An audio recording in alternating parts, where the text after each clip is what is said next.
el desarrollo de la... Desde aquí mandarle mi corazón al queridísimo pueblo dominicano. Bring people together across all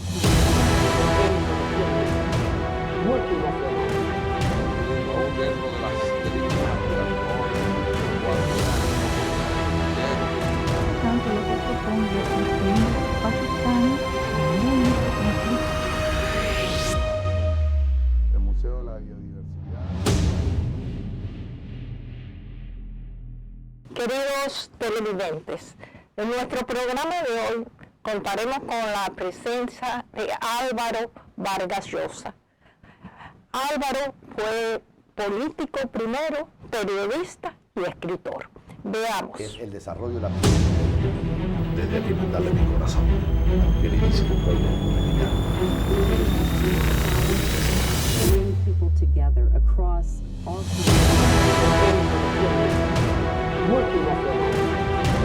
Aún dentro de las deliberaciones,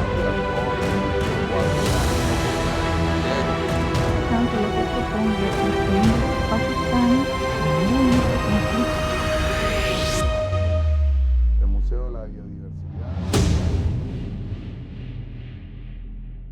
Pues le agradecemos mucho al señor Álvaro que nos permita tener el placer de conversar con él. Podemos hablar de muchas cosas, el escritor, el economista, el periodista y también un poquito de política. Pero yo creo que es importante que iniciemos esta conversación con su último libro, que nos hable un poco sobre este libro que está causando tanto interés, que me diga cuáles son los aspectos más importantes o el mensaje que el libro quiere dejar. Bueno, antes que nada le agradezco mucho la invitación y es un honor para mí participar en esta conversación. Me encantaría ser yo quien estuviera entrevistando a Podemos usted, hacerlo, pero no hay problema. en otra ocasión lo haremos con mucho gusto. Sí. Pues yo pensé mucho en América Latina en los últimos años como una gran frustración. Tenemos todos los recursos naturales del mundo, tenemos una población inmensamente creativa, tenemos lógicamente la vecindad con los Estados Unidos. Están dadas las condiciones aparentemente para un despegue. Y sin embargo ese despegue no termina de darse, o por lo menos no se da en buena parte de los países latinoamericanos. Todavía la mitad de la población está en la pobreza, todavía tenemos un rezago, una desventaja con respecto a otras zonas del mundo. Entonces me planteé buscar las causas de este problema. Causas inmediatas, contemporáneas y causas antiguas, en el pasado. Entonces por eso el libro tiene un poco de todo, tiene un poco de historia, tiene un poco desde luego de política, de economía, es una visión de lo que ha sido la evolución latinoamericana desde los tiempos remotos, desde las culturas precolombinas hasta la fecha. Y lo que encuentro es básicamente, para resumir la idea central, una enorme concentración de poder. Hemos tenido regímenes que han concentrado demasiado poder, tanto políticamente como económicamente, y eso ha impedido una participación mayor de la ciudadanía en las oportunidades. Nunca hemos logrado crear verdaderamente economías de mercado participativas. Hemos tenido economías muy concentradas en pocas manos gracias a un sistema político que lo ha permitido. Entonces, la idea es esa, es identificar las causas de la pobreza latinoamericana y tratar de proponer una reforma profunda de nuestros estados para permitir la creación de economías modernas. ¿Están identificadas y tenemos soluciones en el libro o solamente la identificación de las causas? ¿Cómo no? El último capítulo es eso, el capítulo final es como, digamos, la ¿Cómo resolverlo? Claro, es la desembocadura, digamos, del Pero entonces no lo del diga torrente. para que lo compre. Sí, voy a evitar contar el final de la historia, Sí. pero hay una propuesta, digamos, integral de reforma de las instituciones paso a paso, porque desde luego identificar o diagnosticar el problema es algo que hacemos todos todo el tiempo. El problema es tenemos que presentar una, digamos, plataforma de cambios y desde luego el libro lo propone, ¿no? De Latinoamérica podemos hablar que la excepción es Chile. Usted contempla en el libro, habla sobre la economía chilena y los resultados que han tenido los últimos gobiernos. ¿Cómo no? Es un caso paradigmático, ¿no? Es un país que, bueno, un país que hace pocas décadas estaba sumido en no solo una crisis económica muy grande, sino también en un conflicto político que parecía insoluble. Era una sociedad que estaba totalmente fracturada, con una, digamos, carga violencia muy fuerte. Es una sociedad hoy día altamente civilizada, con grandes consensos políticos. Acaba de haber una transición de un gobierno a otro que parecía, digamos, europea. Ha habido una mejora económica notable. Hoy día solamente se calcula que un 18% de la población chilena vive en la pobreza. Es algo que desde luego todavía nos duele. En el gobierno, el último gobierno de Lagos, bajaron y lo han el reducido 18%. dramáticamente, así es.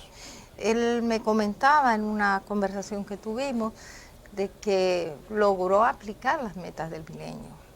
Paso a paso pudo durante su gobierno concentrarse a hacer que se cumplieran esas metas.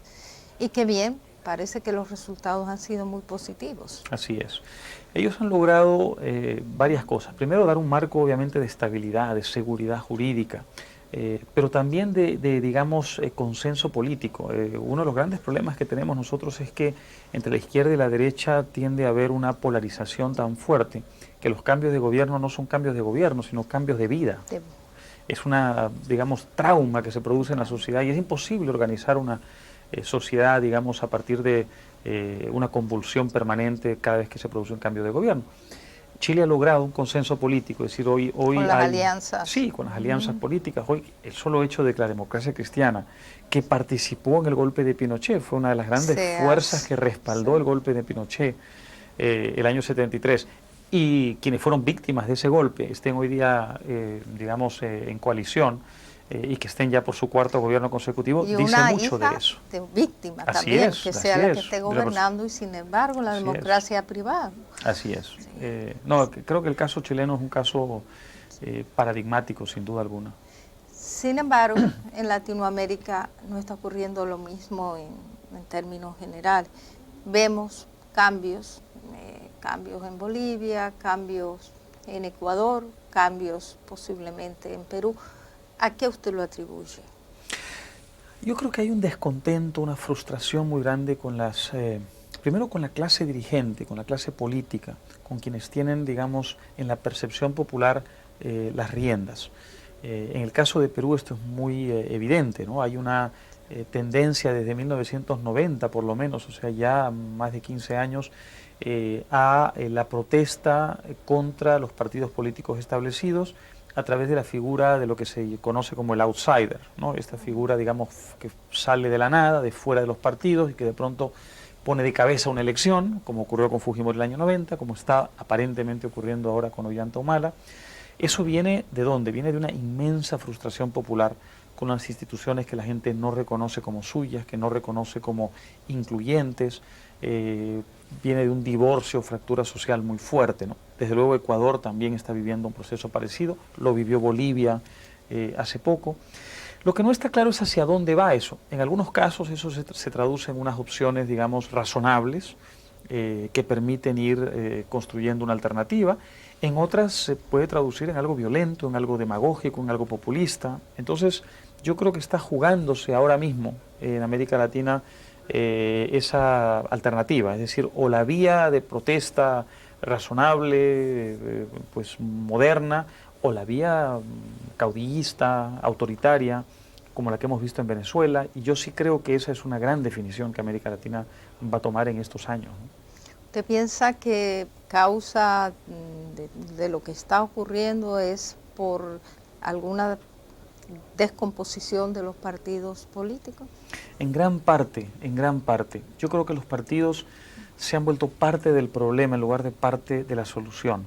Y hay en ellos un caudillismo muy grande, un verticalismo muy notable, una falta de adecuación ideológica, no han sabido entender, digamos, cómo funciona el mundo moderno, se han vuelto agencias de empleos, son tremendamente clientelistas, y todo esto los ha convertido a ojos de la sociedad en responsables, o por lo menos parcialmente responsables de lo que está ocurriendo. Entonces, lógicamente, la gente se rebela contra los partidos. El problema es que la experiencia nos enseña que cuando una democracia no funciona a través de los partidos, deja de ser democracia, porque eso abre las puertas al fascismo, como ocurrió en Europa en los años 20, los años 30, y como ha ocurrido en América Latina. Entonces, yo creo que es un error pretender la eliminación o supresión de los partidos políticos. Lo que hay que hacer es forzar su renovación, porque si no los partidos dejan un vacío que luego llenan generalmente los golpes militares o si no opciones civiles, digamos, autoritarias, como ocurrió con Fujimori justamente en los años 90, ¿no? Pero sí, los partidos se han vuelto parte, en el imaginario colectivo son parte, digamos, de Satán, ¿no? del demonio al que hay que vencer, y por eso Humala en parte es una expresión de eso. Sí, prácticamente no tiene partido, él va por un partido prestado y lo está construyendo ahora según la información que diera. Exactamente, ¿no? Ahora, en Perú, usted en un momento dado apoyó al actual presidente Toledo, Así es. que surgió sin partido también. Así es. ¿Qué pasó con él? ¿Cómo usted vio ese gobierno? Fue un caso interesante. Bueno, Fujimori, que es el presidente anterior, en realidad no el anterior porque hubo uno interino de pocos meses, pero en fin, digamos que el régimen anterior. Él gana las elecciones del año 90 contra mi padre, legítimamente, pero el año 92 da un golpe de Estado. Cierra el Congreso, cierra el Poder Judicial y se convierte en un dictador de los muchos que hemos tenido en América Latina, ¿no? Da un golpe cívico-militar, como se suele llamar. Entonces, mucha gente participó de la protesta contra el endurecimiento y la militarización de ese régimen, entre ellos yo mismo. Pero fue muy difícil esa lucha porque el régimen era sumamente popular y sumamente eficaz en el control y manipulación de la opinión pública. Pasaron muchos años hasta que surgió un liderazgo de manera también muy repentina, desde fuera de las estructuras, a través del outsider, que en ese momento se llamó Alejandro Toledo, y que vino a recoger, digamos, lo que algunas personas llevábamos haciendo muchos años. Y en el año 2000 se comete un fraude electoral contra él. Y entonces hubo una decisión importante que tomar. O salíamos a las calles a respaldar el liderazgo de Toledo y reclamar su victoria, o aceptábamos que Fujimori se perpetuara 5 años más en el poder, y ya llevaba 10. No había mucha elección. Claro, no había mucha elección. Salimos a las calles, hicimos lo que se hace en dictadura, protestar, resistir, movilizarnos. Hicimos una campaña internacional muy fuerte en la que yo participé también, y al final se logró, digamos, el éxito, ¿no? Y Alejandro Toledo tuvo ese inmenso mérito. Yo me aparté de él poco antes de que él llegara al poder. En fin, no vale la pena, digamos, entrar en mucho detalle, pero me aparté porque vi un poco en él los rasgos del político que en la medida en que se acerca al poder empieza a entusiasmarse demasiado con el poder, y sobre todo la gente que lo rodea, ¿no? Y yo diría que en estos años, para resumir rápidamente lo que ha sido su gestión, ha habido luces y sombras. Ha habido un manejo macroeconómico bastante responsable, ha habido unas cifras de crecimiento más o menos interesantes, ha habido desde el punto de vista fiscal responsabilidad. Pero no ha habido reducción de pobreza. Exacto, yo creo que lo que no ha habido es reformas, no ha habido reformas profundas.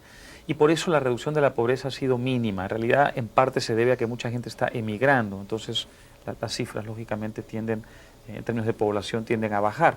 Pero yo creo que esto en parte explica por qué ahora hay tanta gente que está dispuesta a buscar opciones, digamos, radicales, precisamente porque hay una frustración contra la transición democrática. La gente confunde los errores de los gobiernos con los fracasos del sistema democrático, ¿no? Lo que me parece a mí un gran error. La gente tendría que diferenciar entre ambas cosas para, digamos, cambiar de gobierno sin cambiar de sistema, porque si no permitimos que la democracia se desarrolle, entonces constantemente vamos a estar volviendo a los cuartelazos, ¿no? Eso es lo que creo que está pasando. La situación actual, ¿cómo usted la ve? Hay como 20 candidatos. Lógicamente hay 3 o 4 que son los que están en la cabeza. ¿Cómo usted ve que se va ubicando el proceso electoral a tan poco tiempo? Porque falta muy poco para estas elecciones. Están varios candidatos, ¿habrá alianzas en este tiempo o será que van a competir? Bueno, hacer pronósticos en una elección peruana es de alto riesgo, pero mire, hay una figura que es la de Ollanta Humala, que es una figura con fuerte respaldo popular. ¿Él está en la cabeza ahora? Él está en este momento en la cabeza. Ha estado detrás de la candidata Lourdes Flores, que es la candidata social cristiana, pero en las últimas semanas, digamos, ha pasado a ser puntero. Y yo creo que es casi seguro que pase a la segunda vuelta. La gran pregunta es si pasa a la segunda vuelta con la candidata social cristiana, de centro derecha, digamos, que es Lourdes Flores, emparentada con la democracia cristiana chilena, en fin, con la familia socialdemócrata internacional, o si pasa con Alan García, que ha resurgido, digamos, y tiene un porcentaje de alrededor de 20 puntos. Por el momento daría la impresión 50% son... se necesita 50 para ganar en primera Habrá, vuelta. entonces, Es difícil que uno de ellos gane en primera vuelta. Humala tiene la esperanza de que ocurra en Perú lo que ocurrió con Evo Morales en Bolivia. Usted sabe que Morales tenía apenas 30 y pico % en las encuestas y resultó que el voto... momento, así es. 50 y pico Sí. por ciento ganó. Bueno, resultó que el voto rural no Fue estaba el- siendo medido correctamente por las encuestas. Lo que ocurre en muchos países, es difícil tener una medición muy, digamos, cabal del mundo rural. Podría ocurrir con Humala eso en parte, pero yo no creo que al mismo nivel, porque el voto rural en Perú no tiene el mismo, digamos, peso como proporción del voto total que tiene en Bolivia. Entonces, digamos que haya un 5 puntos de ahí de aumento a su votación actual, aún así no llegaría a segunda vuelta. Entonces, la pregunta es si pasa con la candidata de centro derecha, que viene de un partido bastante establecido, o con Alan García, que también viene de un partido aún más, con aún mayor trayectoria, pero que tuvo un gobierno, como todos sabemos, tremendamente negativo para el país, aunque él dice que ha cambiado y que ha, en fin, evolucionado. Y el APRA se vio muy debilitado. Después en este tiempo es que se ha recuperado Sí, como partido, Así ¿no? es, así es. Bueno, es que García estuvo exilado los años del gobierno de Fujimori y allí el partido prácticamente quedó reducido Desapareció. Sí. casi, sí. Y su regreso, lógicamente, lo revitalizó. Él es una figura carismática, en campaña es particularmente eficaz, tiene un verbo muy pues, encantador. Pero su gran problema, claro, es el recuerdo de su gobierno, ¿no? Él apuesta a que la nueva generación, que no tuvo una experiencia directa de su gobierno, le dé una segunda oportunidad. Sin embargo, las encuestas reflejan un voto negativo muy alto, ¿no? La pregunta, ¿por quién no votaría usted en ningún caso?, es una pregunta que a él lo deja mal parado, ¿no? Y eso, yo aprendí el año 90 en la campaña de mi padre por los Sí. expertos que eso tiende a ser muy importante en una elección, mucho más importante aún que la pregunta de por quién votaría, por lo menos antes del final de la carrera, es el nivel de voto negativo que uno tiene, es decir, cuánta gente realmente no consideraría votar por uno en ninguna circunstancia. Allí es donde García tiene problemas, ¿no? Entonces, de todas maneras, se vislumbra una segunda vuelta. Sí, daría Que la impresión de que sí, todo En puede una pasar, pero segunda parece que sí. vuelta, generalmente a veces las minorías se suman. Así es. Entonces, hay cambios y sorpresas en esas Así es. segundas elecciones. La segunda vuelta tiende a ser un escenario muy distinto del de la primera, ¿no? Así Uno normalmente hace la proyección a la segunda vuelta con las mismas elementos y factores de la primera vuelta, y yo creo que eso es un error. La segunda vuelta recompone completamente Totalmente, el escenario, ¿no? totalmente. Yo creo que es previsible que si pasan a segunda vuelta Ollanta Humala y Lourdes Flores, los votos del APRA vayan a Ollanta Humala. Y eso supone un porcentaje importante, si tomamos en consideración que él tiene alrededor de 30 y pico % y que el APRA representa casi 20%, allí está casi la suma de la mitad del país. Ahora, Lourdes Flores no está lejos de Ollanta Humala, está muy cerca. Y si un porcentaje del voto aprista, quizá temeroso de que la opción de Humala represente una opción de tipo autoritario, vota por ella, tampoco se puede descartar que ella gane en segunda vuelta. Sin embargo, creo que ahora, si hubiera que hacer un pronóstico, probablemente Ollanta Humala todavía tiene una ventaja, ¿no? Tiene posibilidades. ¿Usted estuvo involucrado en política por su padre o por interés propio? Pues yo empecé a participar en la vida, digamos, política o pública desde muy joven, como a los 14 o 15 años, porque pasé a formar parte de una generación de periodistas que tenían un fuerte compromiso, digamos, cívico, y que además de ser periodistas, pues participaban constantemente en el debate público. Pero desde luego la campaña electoral de mi padre el año 90 me vio, involucró. claro, inevitablemente, ¿no? Yo era muy joven y además era parte de toda una generación, ¿no? Y todos fuimos muy pues, entusiastas, seguidores de esa candidatura. Y desde entonces he tenido participaciones, digamos, en situaciones de emergencia, ¿no? Particularmente la de la, digamos, movilización contra la dictadura de Fujimori. Pero yo me resisto a hacer una carrera política propiamente, ¿no? Tiendo a tener una desconfianza enorme en el poder, tiendo a verme a mí mismo más como una persona que prefiere señalarle los límites al poder que ser parte de él. No digamos... Eso es muy fácil. Yo O sé, más fácil. yo lo sé, ¿no? Yo lo sé, ¿no? Y además respeto mucho a la gente que prefiere dar el salto y hacerlo.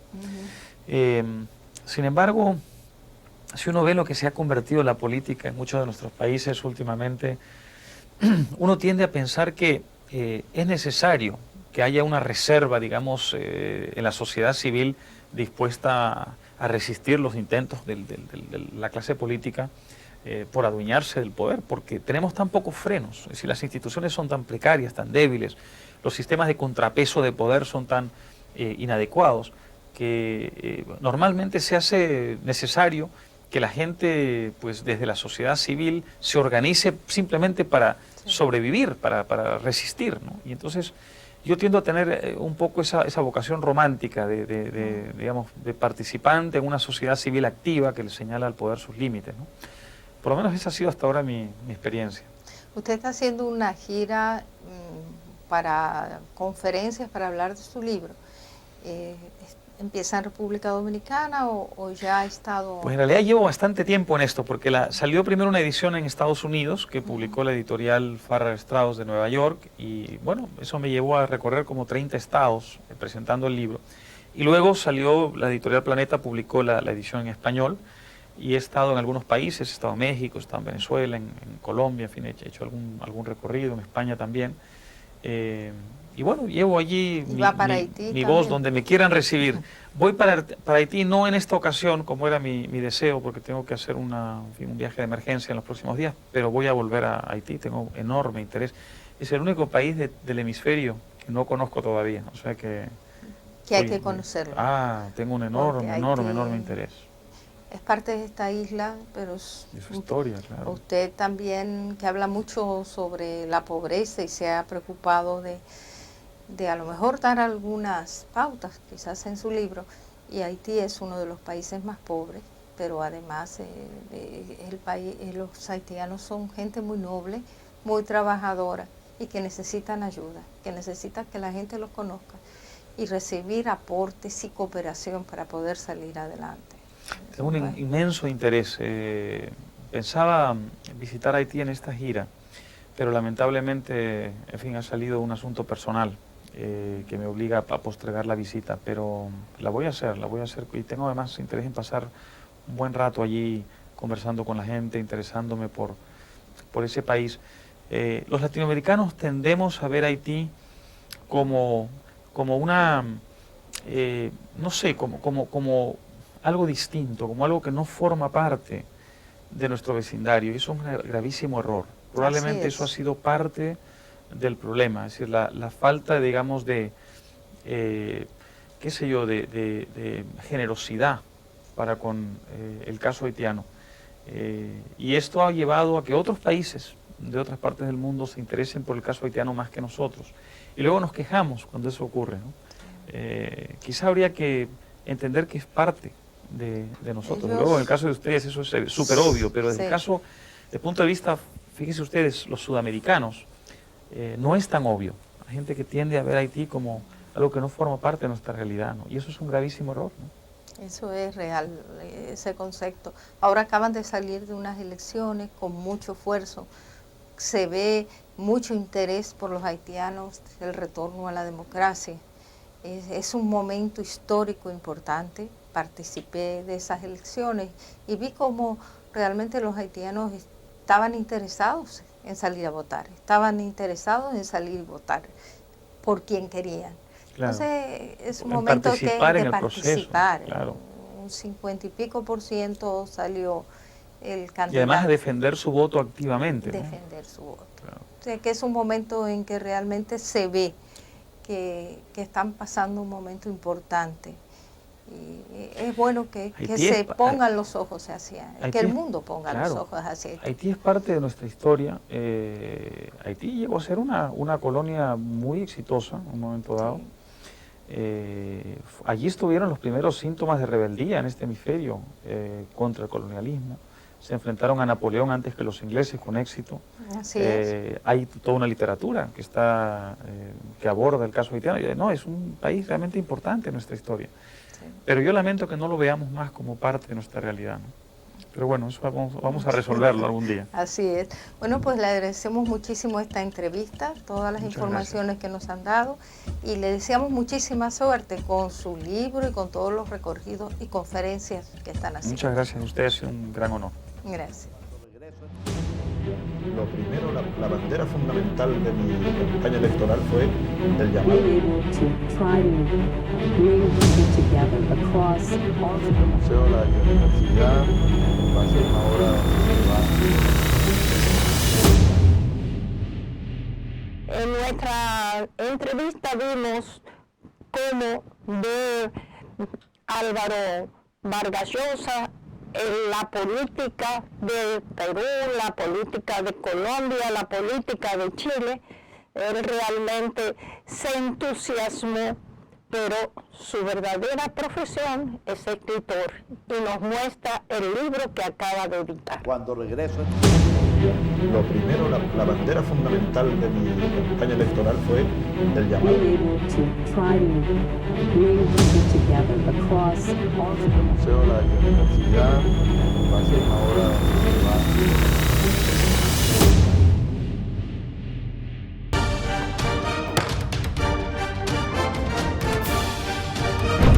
La Cámara de Diputados llevó a cabo una apretada agenda de trabajos de comisiones, las cuales estudiaron diferentes iniciativas de ley que próximamente serán discutidas en el Pleno, como recientemente anunció el presidente del órgano legislativo, Alfredo Pacheco. Se destacaron la Comisión de Junta Central Electoral, que estudió los proyectos de ley de debates electorales y de reforma a la Ley Orgánica del Régimen Electoral para regular el voto de la diáspora. Asimismo, la de Industria y Comercio estudió el proyecto de apoyo al emprendimiento juvenil y la de Trabajo se reunió en varias ocasiones. También se reunió la de Asuntos Fronterizos, así como la de Relaciones Exteriores, mientras que una especial estudió el proyecto que modifica la Ley Orgánica sobre Discapacidad. Y en el ámbito internacional, Alfredo Pacheco sostuvo reuniones con Mohamed Ould El-Rachid, presidente de la Cámara de Consejeros de Marruecos, así como con Sahiba Gafarova, presidente de la Asamblea Nacional de Azerbaiyán.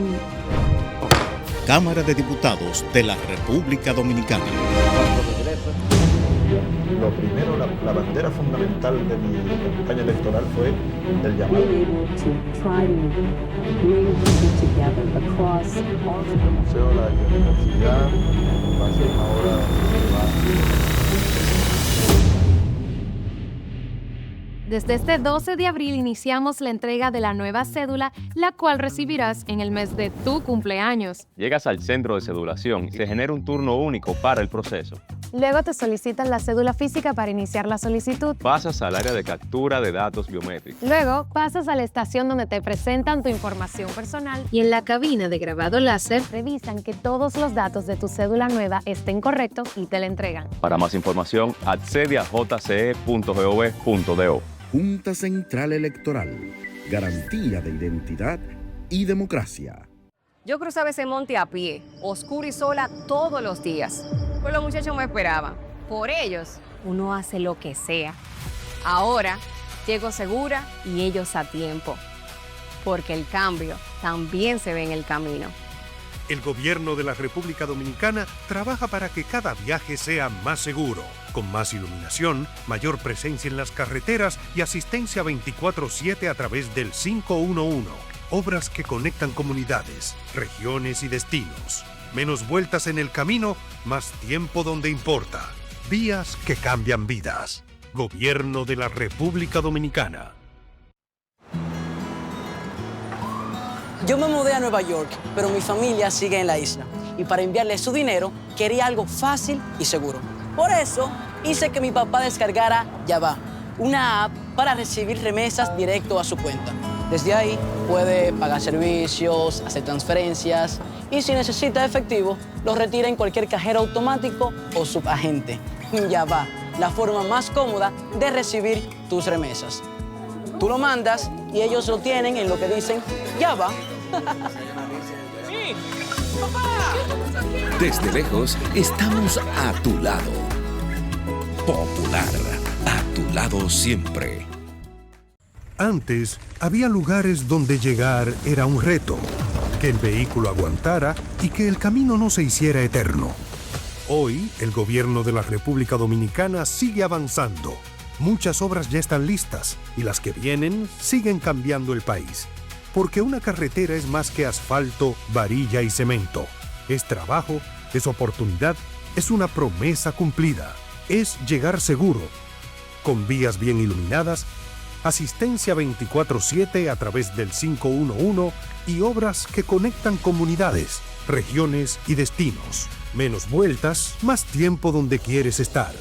Vías que cambian vidas. Gobierno de la República Dominicana.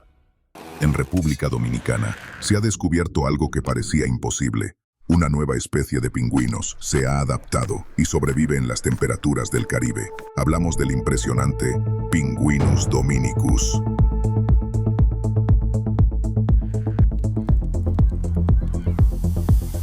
Gracias al maestro del frío, aires acondicionados Tecnomaster, hechos para los más exigentes, para enfriar al pingüino que llevas dentro.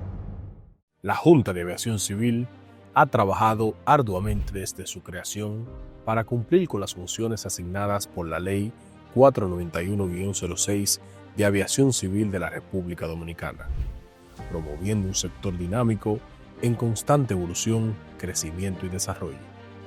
Más allá de establecer la política superior de la aviación civil, fomentar el desarrollo del transporte aéreo y regular sus aspectos económicos y jurídicos, la Junta de Aviación Civil de la República Dominicana es una institución reconocida por su liderazgo regional en el desarrollo sostenible del transporte aéreo.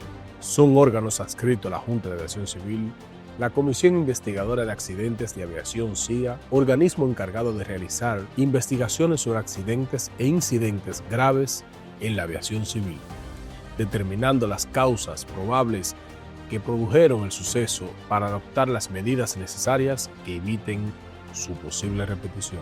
Y también el Comité Nacional de Facilitación, CNF, creado por el artículo 265 de la Ley de Aviación Civil número 491-06. Es responsable de coordinar e implementar medidas y procedimientos para la entrada, tránsito y salida de aeronaves, pasajeros y cargas en los aeropuertos nacionales, en cumplimiento de las normas y métodos recomendados por la Organización de Aviación Civil Internacional OACI, conforme al anexo 9 del Convenio de Aviación Civil Internacional sobre facilitación. La República Dominicana es uno de los 193 estados miembros de la OACI. Desde la Junta de Aviación Civil seguimos avanzando con visión y determinación, consolidando a la República Dominicana como un referente de aviación en la región.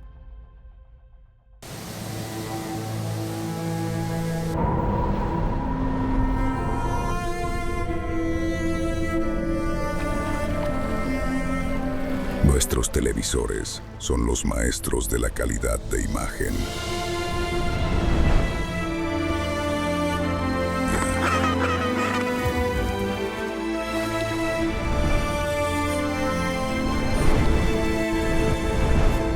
Tecnomaster, maestros de la tecnología.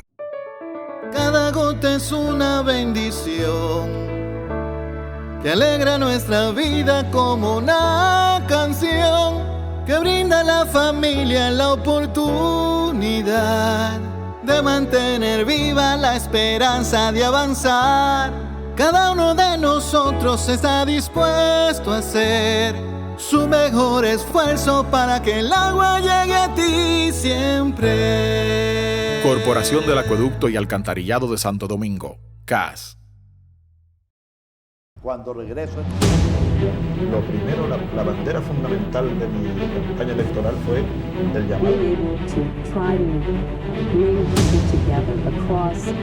Museo de la Universidad, pasé una hora.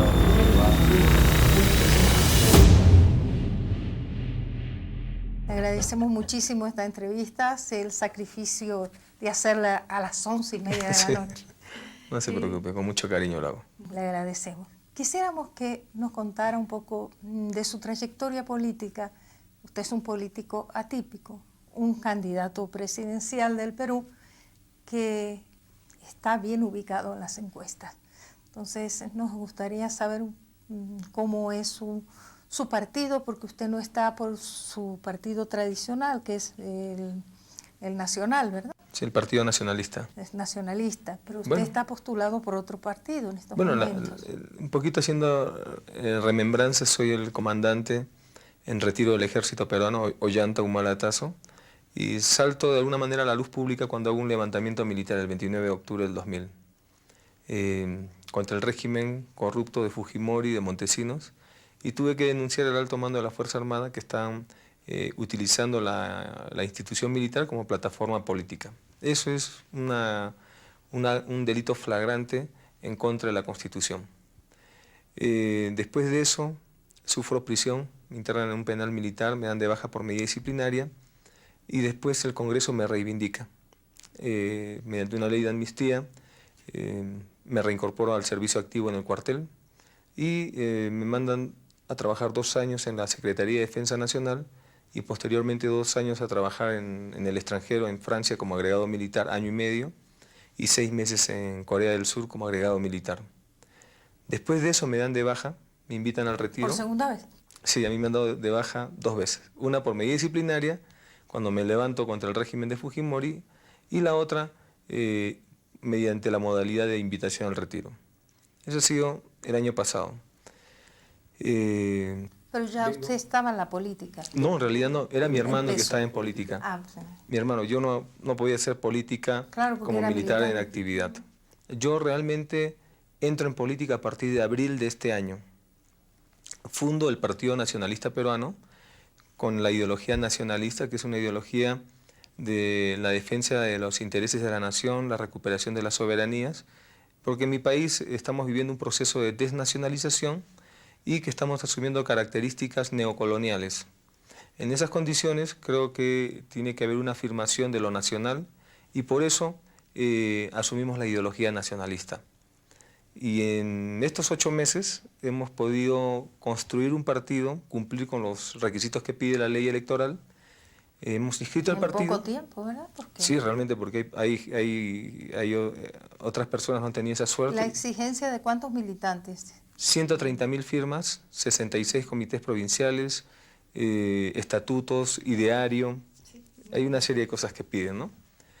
Pero en realidad lo que a mí me pareció que era eso muy difícil de cumplir, pensé que era lo más difícil, en realidad me equivoqué. Lo más difícil es construir organización interna, liderazgos, cuadros Las organizativos. estructuras políticas. Así es, que la gente esté acostumbrada, pueda trabajar de la mano con el que está al costado, sin sabotearlo, etc., ¿no? Y eso para mí es lo más difícil.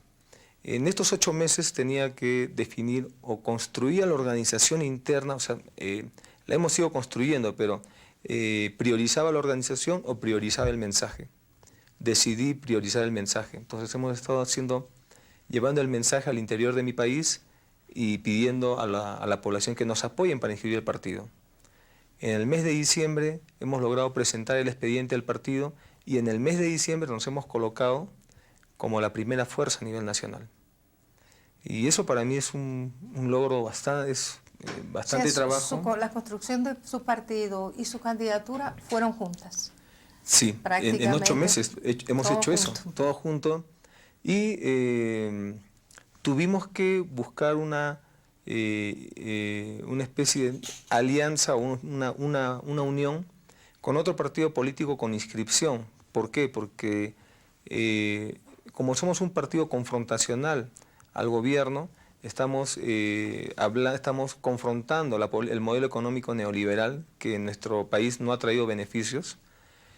Entonces teníamos la oposición del gobierno, la oposición de la clase política, porque en todo momento he sostenido de que la clase política peruana ha colapsado moralmente.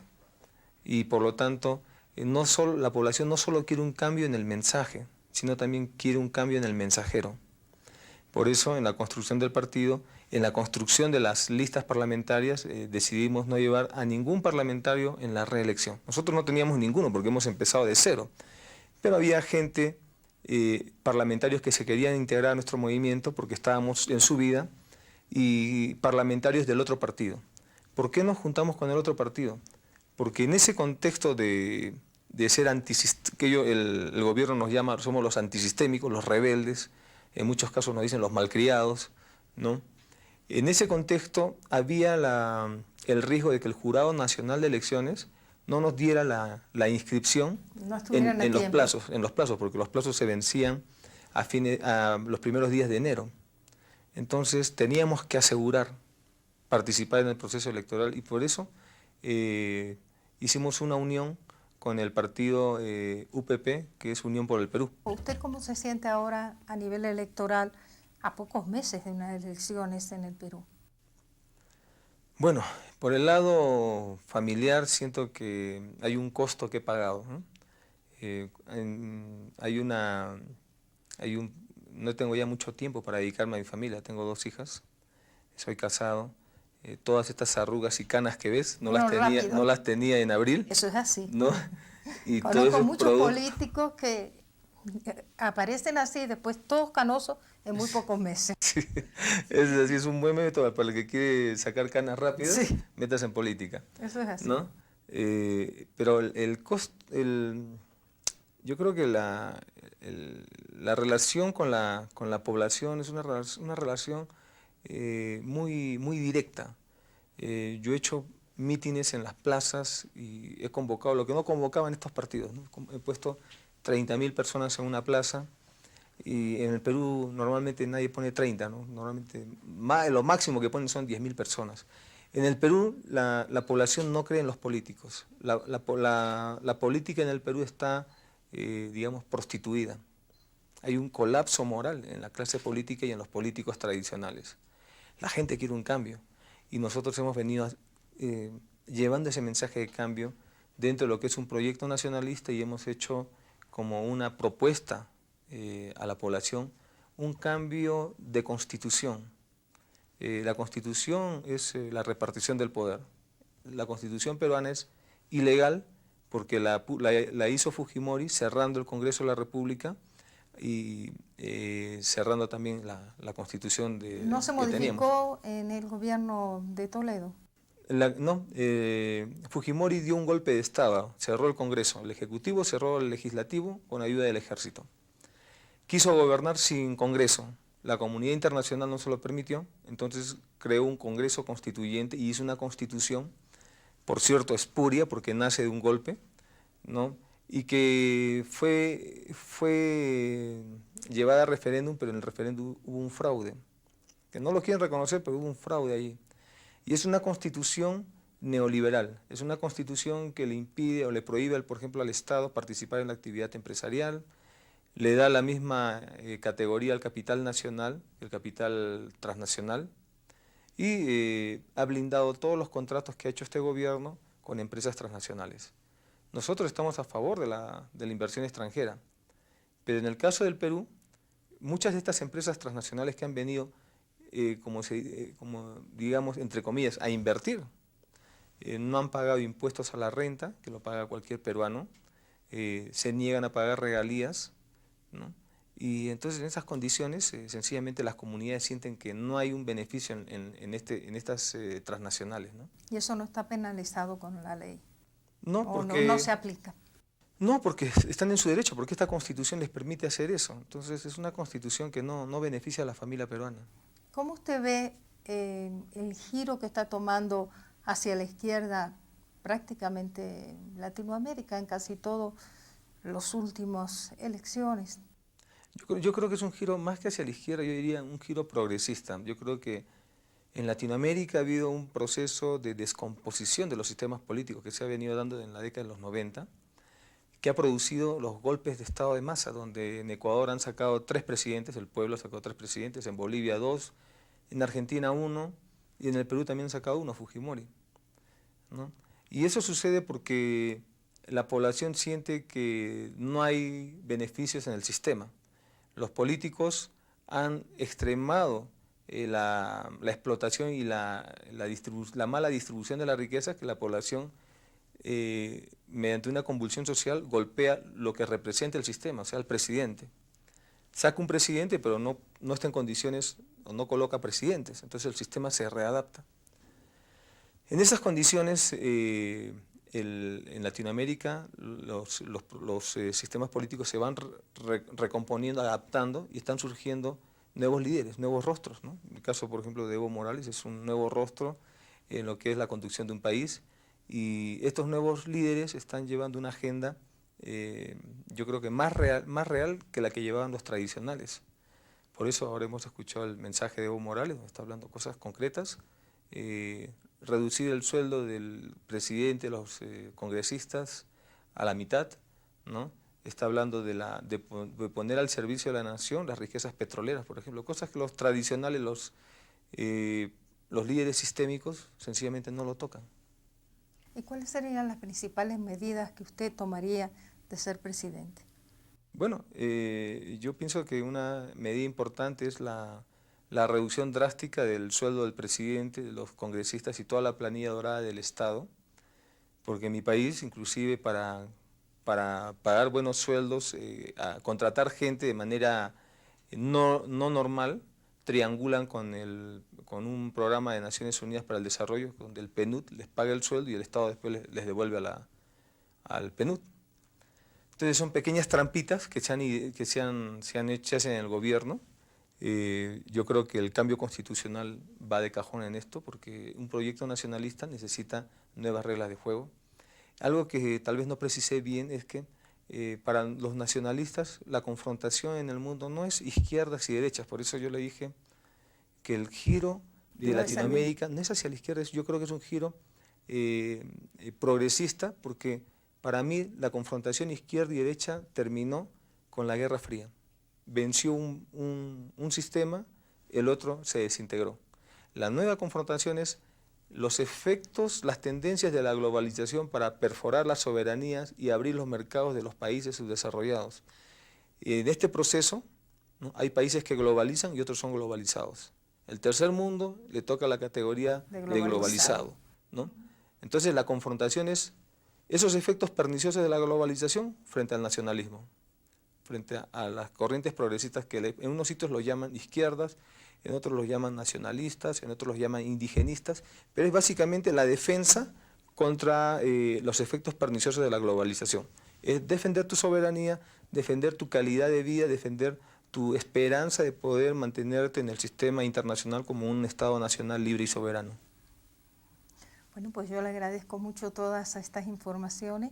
Sé que tienes otra actividad a pesar de que es esta hora, sí. Y esperemos y le deseamos mucha suerte. A usted muchas gracias y encantado de haber podido conversar con usted. Muchas gracias. Desde aquí mandarle mi corazón al queridísimo pueblo dominicano. Bring people together across all